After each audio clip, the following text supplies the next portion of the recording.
Ladies and gentlemen, welcome back to another episode of Thrive in China. Our weekly roundtable is there to provide you insight into the corporate administrative processes that entail doing business in both China and in Hong Kong. In today's episode, we're going to be looking at brand elevation, but before we do start on that, I just want to briefly introduce who we are. My company is called Woodburn Accountants and Advisors. We are one of China and Hong Kong's most trusted business setup and corporate administration advisory firms. We have helped small, medium-sized companies, startups, all the way through to publicly listed companies establish their business models in both the China and Hong Kong markets. And we have provided services ranging from accounting, tax, payroll, corporate governance, all forms of administrative services to help maintain the good standing of these structures in both China and Hong Kong.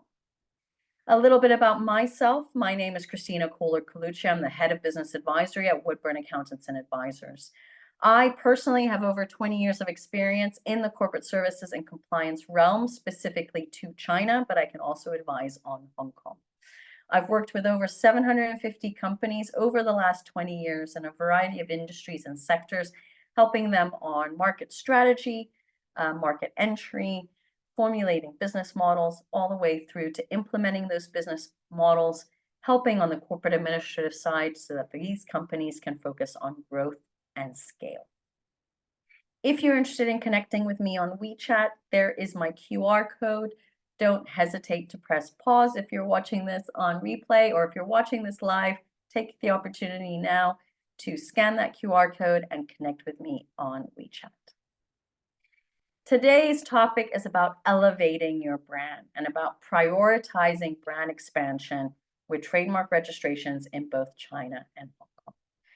Brand protection, trademark registrations is usually something that is at the bottom of everybody's priority list.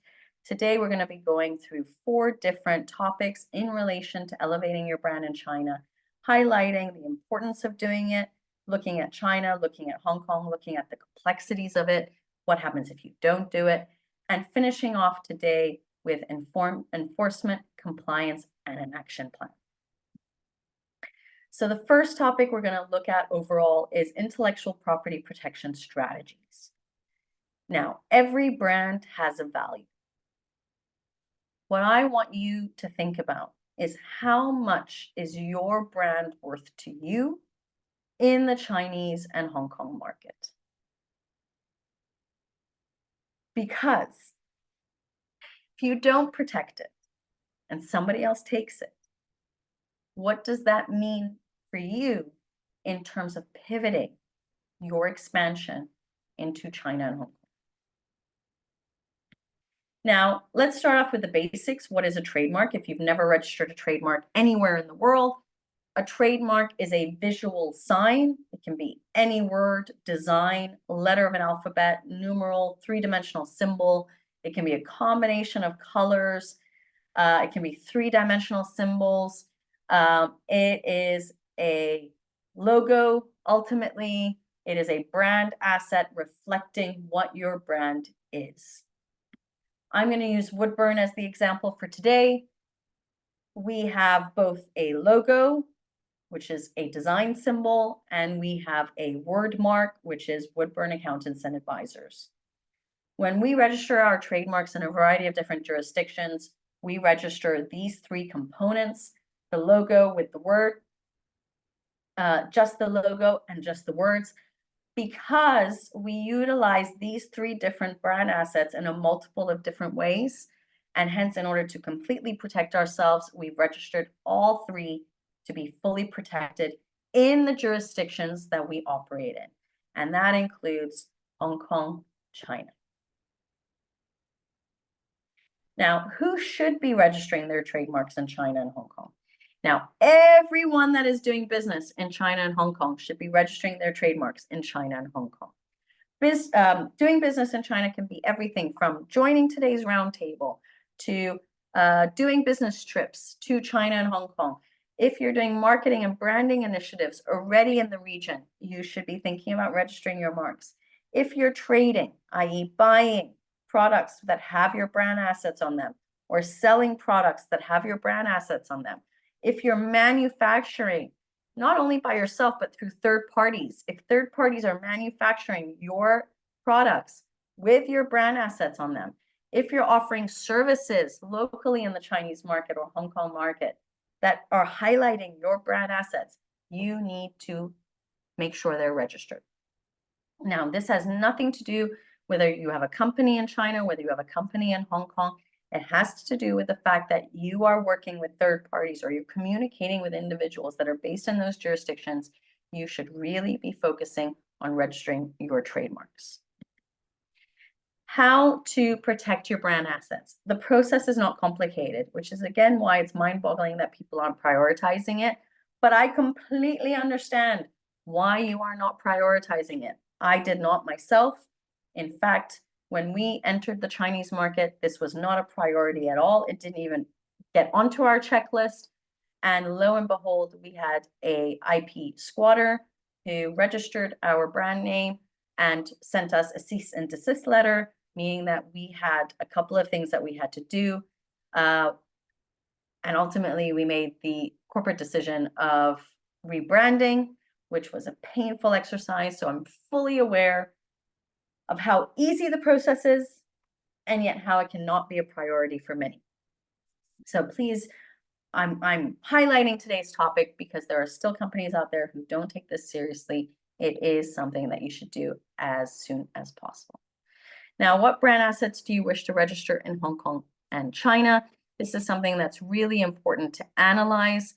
It's like I mentioned on the slides previously, it's looking at what brand assets exist, understanding what those brand assets are you going to be using in the variety of jurisdictions, i.e. Hong Kong and China. It's then analyzing what classes and subclasses you're going to be registering your brand assets under. When you're registering trademarks in China, there are 45 different classes. These 45 classes pertain to products as well as services. You need to analyze what are those classes for you, i.e. what products are you looking to sell, to source, to manufacture? What services are you looking to offer in Hong Kong and China? And then looking at those subclass categories. This can be quite a hefty exercise. So one of the tips I would like to offer you is that if you have already registered your trademarks in your home jurisdictions, look at the classes and subclasses you registered in with that and use that as a guideline for China and Hong Kong. The class system in general is very, very similar. So you can use that technique as a starting point to understand what you are looking to do in China and Hong Kong.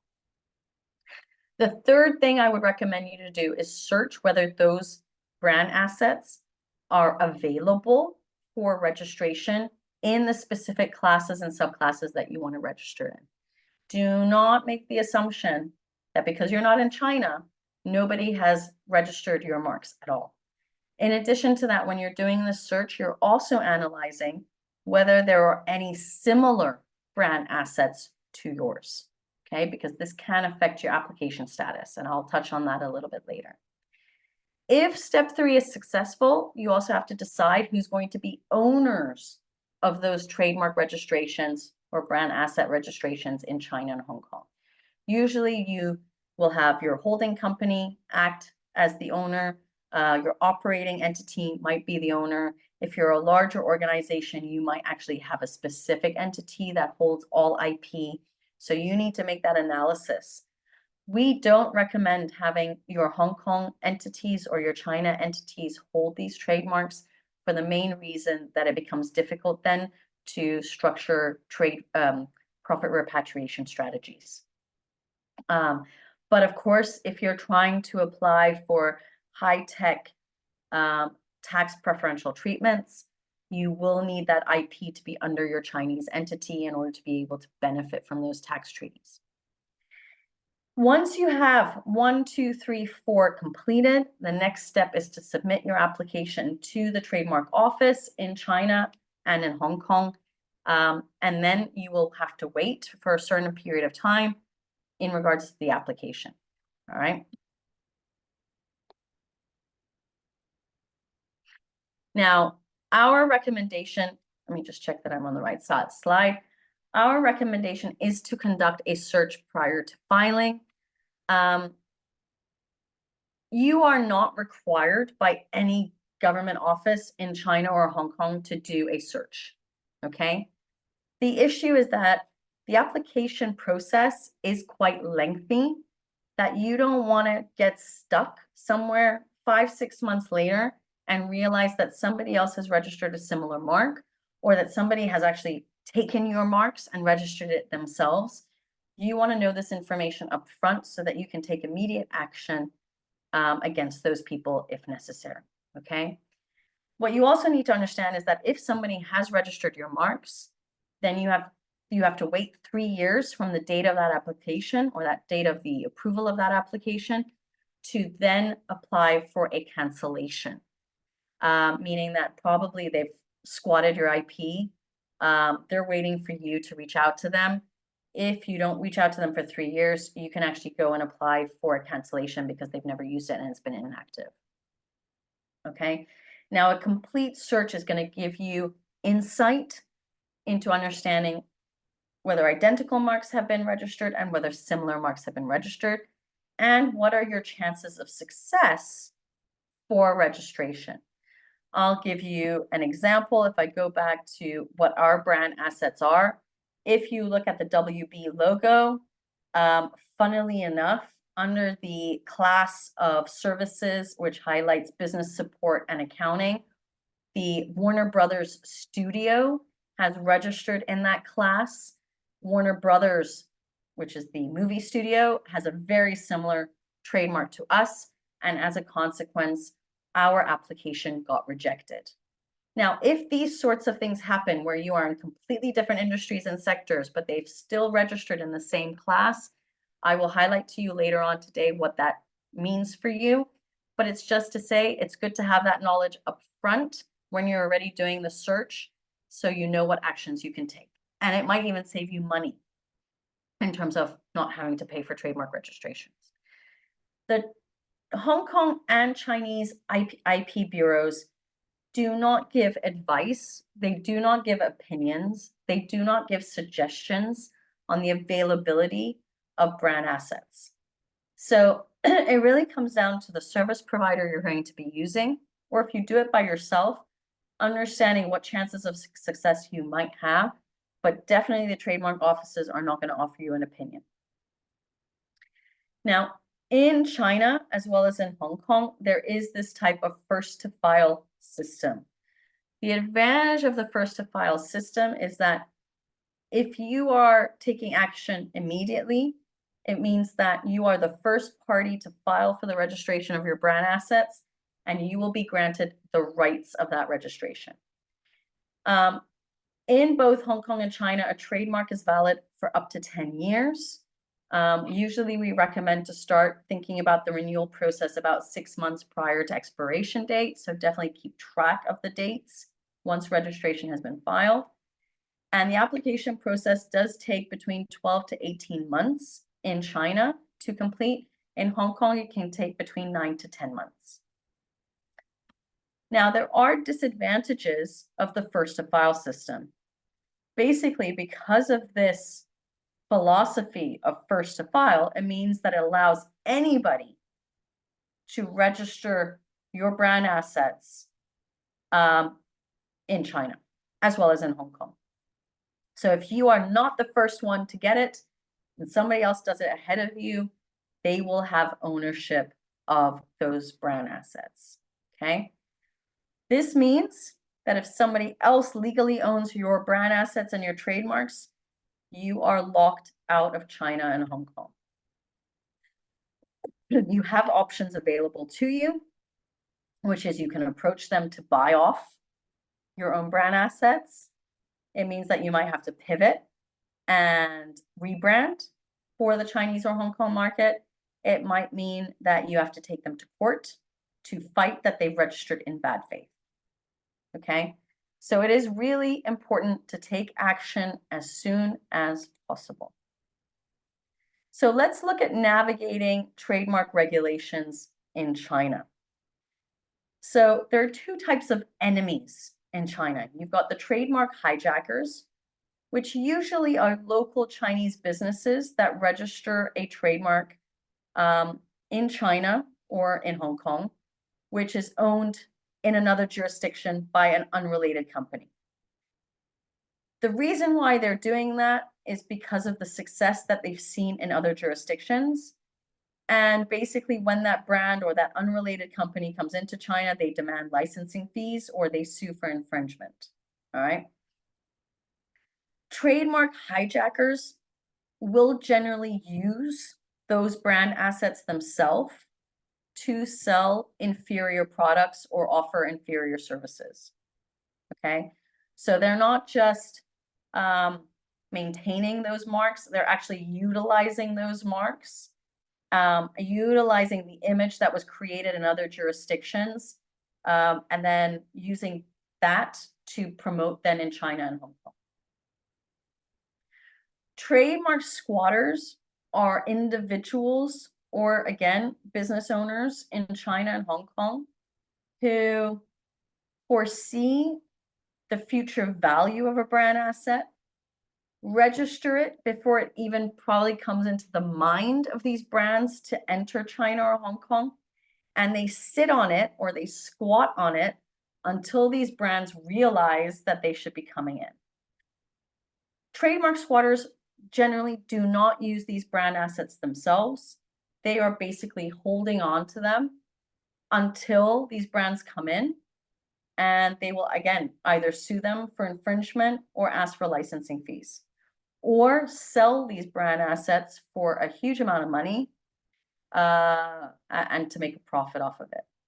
Again, the key thing to roll your head around in terms of legislation is that if these trademark squatters have not used these brand assets for a period of 3 years, you as that brand overseas can come in and file a cancellation application because of there was inactivity. So that is your way out, but then you're potentially losing 3 years in waiting.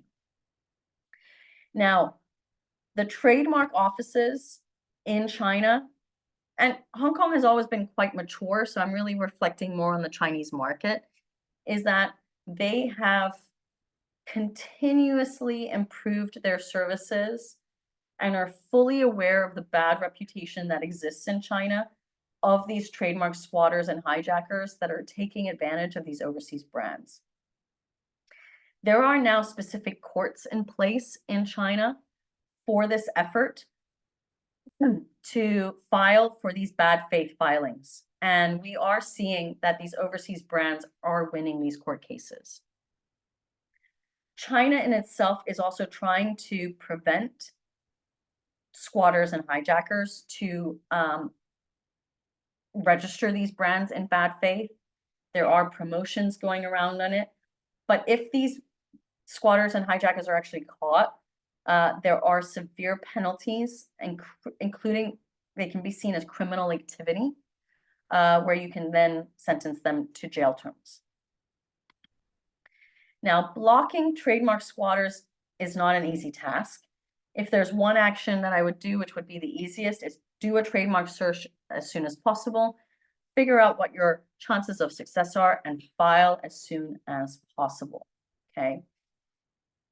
Blocking trademark squatters, again, it's really hard to find out who these individuals are because many times they register with shell companies or randomly as individuals that can, in the end, leave China or hide, so to speak. So it is really hard to block them. The key, again, is waiting that 3-year period or ultimately taking them to court. It is important to have an IP lawyer on board in China as well as in Hong Kong who can protect you in regards to this. Now, if a trademark squatter or trademark hijacker have already registered your brand assets, then I need people to understand that it is actually illegal for you, one, to sell any goods or services bearing that trademark in China, to manufacture or source goods from China bearing that trademark, provide a service locally in China bearing that trademark, do any marketing, branding, with that trademark. It is also illegal for you to have any goods manufactured in China because they could be seized by customs as counterfeit products, even though they're not counterfeit. And don't forget that these Chinese registrants, these hijackers and squatters, they're free to manufacture goods under that trademark and export them to any country where you have not registered your trademarks, right? Effectively taking ownership of that business in other jurisdictions where maybe right now you're not interested in, but in the future you might have a vision of going there. Now, I do want to highlight that these types of things are not just China related. This is for every single jurisdiction out there in the world in terms of trademark protection and brand assets, okay? So if you are an international company and you're looking to expand and you have this vision of growing, not just China and Hong Kong, but other jurisdictions, potentially Southeast Asia, potentially Latin America, this is the first priority you have to be looking at, okay? We had a case where a client of ours was only manufacturing in China products that they had designed. Not all the products had their brand assets on them, but a good majority did. What did have their brand assets on it was the packaging. They had a falling out with one of their suppliers, and this supplier registered their brand assets in China. On export from a variety of different suppliers, customs seized their goods, considered them counterfeit, and nothing could go to Europe. They went through a court case of about 4 to 5 months to prove that this supplier had done these registrations in bad faith. That was 4 to 5 months of wasted activity because they couldn't export.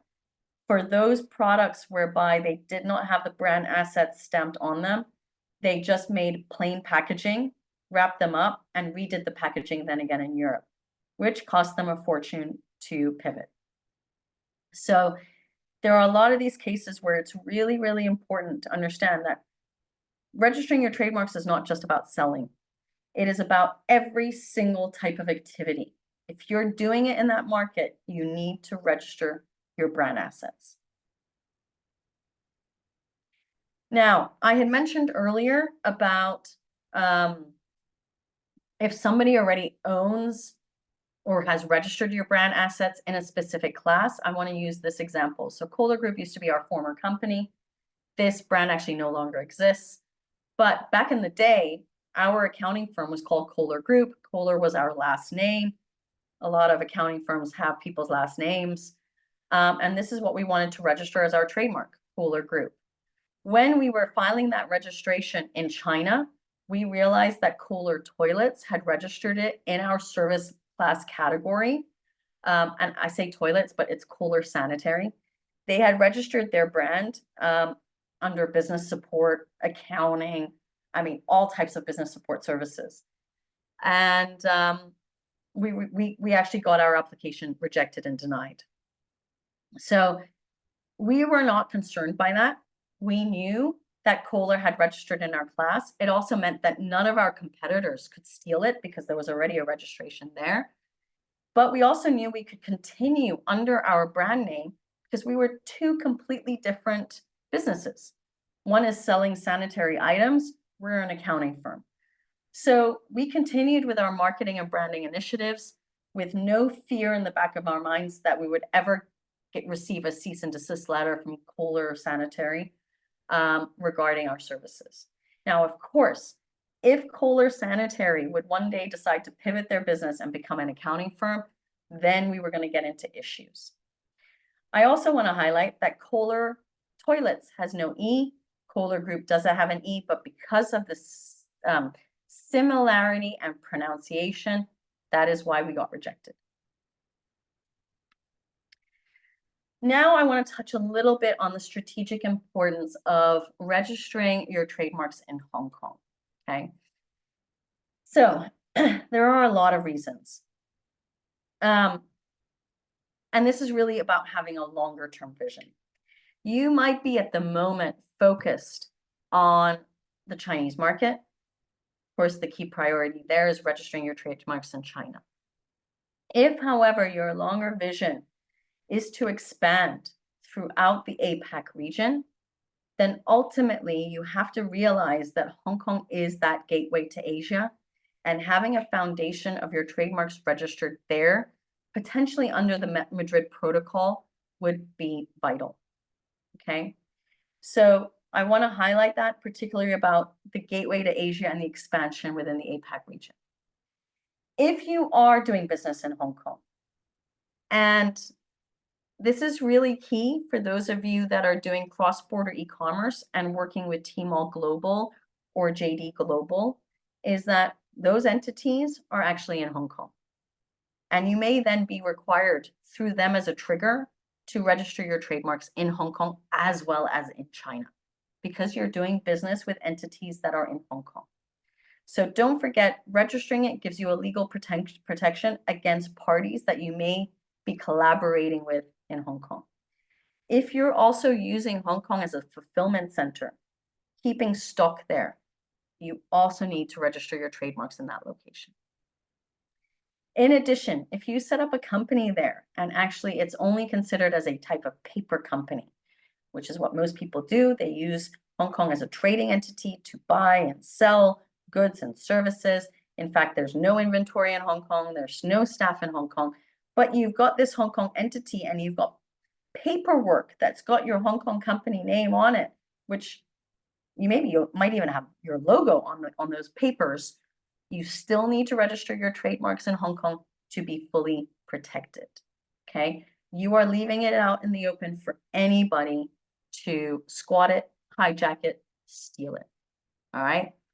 In addition to that, we are seeing the trend that a lot of people are trying to sell their Asian businesses, which might include a Hong Kong company plus a China subsidiary or other subsidiaries in the APAC region. We want to highlight that investors will have the mindset that trademark applications would have been done in the various jurisdictions that you have operated in.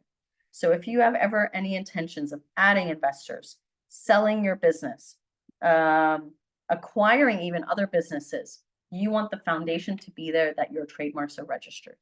Okay. Remember that registering your trademarks, whether it's in Hong Kong, China, or other jurisdictions, will give you that solid legal foundation. It will give you that regional market access.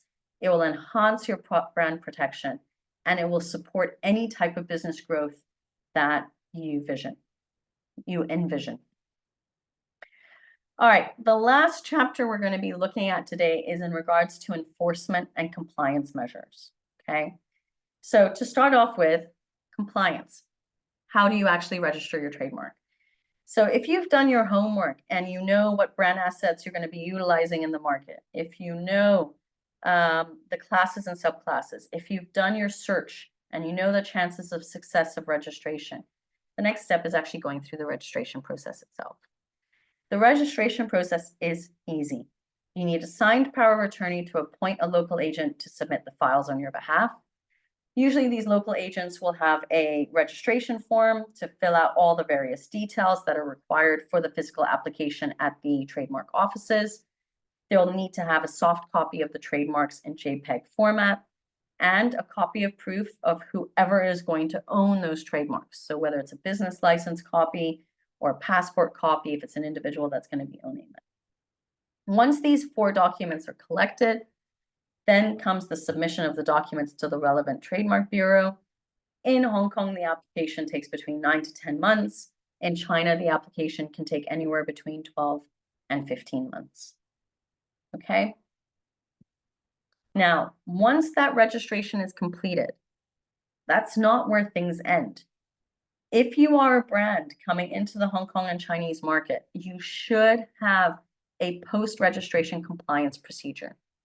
What this means is that if people are stealing, taking, whatever word you want to use, hijacking, squatting your trademarks, you want to monitor them. And most importantly, you should be requesting takedowns of any counterfeit products, any goods that have been infringed. You should be going to that level to make sure your brands remain protected.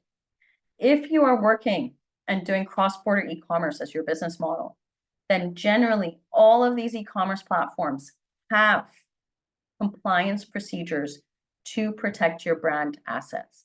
I've put on this slide an example of Taobao that has on their website the Ali Protect, which is a company that protects the IP ownership of the brands that are on Taobao. All these e-commerce platforms are doing their own KYC process. KYC says know your company, know your client. And they do their own due diligence to make sure that number one, IP has been registered, and number two, that the ownership is the real authentic people that own it, okay? It is their job nowadays to go to arbitration, to go to the trademark offices to denounce anybody that has registered brands from other jurisdictions.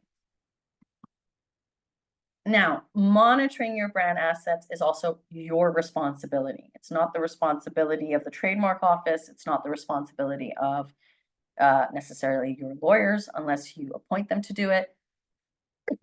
It is your job to monitor. Now, these platforms do provide a trusted means to certify brands and products as the real deal. However, it is your job to continuously monitor that there are no other channels out there of people, business owners, whomever, that are squatting your brand assets or squatting your products, okay? These platforms are actually trying to promote to their consumers to buy genuine and not fake products, okay? And with all of the efforts that they're trying to do, it is inspiring a lot of confidence to overseas businesses to think about cross-border e-commerce as a business model to enter the Chinese market, okay? It is really important to monitor this. There are companies out there who are specialized in the monitoring of brand assets. For example, controlling search engines, controlling e-commerce platforms, etc. To finish off today's presentation, this is really not a long roundtable at all. It's a very simple topic. The action plan for you is, if you have not done so already, you need to register your trademarks as soon as possible. If you are on today's roundtable, if you're watching it live, if you're watching it on replay, and you haven't done this, this is your first priority that you need to focus on. And it is something that you should take action on as soon as possible. I had a client many years ago who, I think it was September 2021, made the decision to register their trademarks in Hong Kong and China. Hong Kong, not a problem, okay? Sorry, September 21, they made the decision. They then tried to get funding from the UK government to help pay for these applications. That took 6 months. You're now into February 2022. Hong Kong application went smoothly. China application blocked because somebody in September, funnily enough, had already registered their trademarks in China. Okay, so potentially there was a mole in the company, whomever, but there was an individual who basically squatted those trademarks and wanted money for those brand assets. Now, I want to conclude today with 5 really important reasons why you should be doing this, why you should be making this priority. One is, you really want to effectively protect your brand identities in both China and Hong Kong, or any other jurisdiction around the world that you are going to be operating or doing business in. Number 2, you want to successfully expand your operations. This was the case for Woodburn back in the day. We registered our trademarks way too late. And listen to this coincidence. 14 days prior to us submitting our application, somebody else submitted it, took control of our brand assets, sent us a cease to desist letter, meaning that we had to either buy it from them, couldn't afford it, didn't want to take them to court and spend the money, so we actually pivoted and completely rebranded our operations. But that meant that for 5 months of this rebranding exercise, which means updating your website, because we wanted to have the same brand globally with all our structures. We had to update our website, all of our marketing material. That's not something that happens overnight. Number 3 is, you want to establish yourself as being a trusted entity, okay? You want to show that you've done all the compliance procedures and that the products that you are selling and the quality that you're selling is based on the brand assets and the image that you have developed through your marketing and branding exercises. Number 4 is you do want to see competitive advantages, right? You want to get ahead of your competitors in the market and make sure that you have crossed the T's, dotted the I's, completed your checklist, right? And I want to emphasize, there are a lot of companies who do not prioritize, especially startups and small, medium-sized companies. Usually the larger size companies have legal in-house teams where they're taking care of that. Okay, but if you're a small company, you're not going to have a legal in-house team, and you might not have lawyers who remind you to do these registrations. And the 5th one is, I started off today's presentation with every brand has a value. What is your brand worth in China and Hong Kong if you don't register your brand assets? We ultimately want to capitalize on the worth of our brand assets. We want to capitalize on the image that we are creating. If we are working like dogs to build up our brands in new markets, the minimum we can do is at least protect those brand assets and then eventually be able to capitalize on them. So I hope I have convinced you that if you haven't done so yet, please do go and register your trademarks in Hong Kong and China. If you are ready to get started, then don't hesitate to set up a free 30-minute call with me. I'm happy to have a discussion with you on your trademark strategy for China and Hong Kong.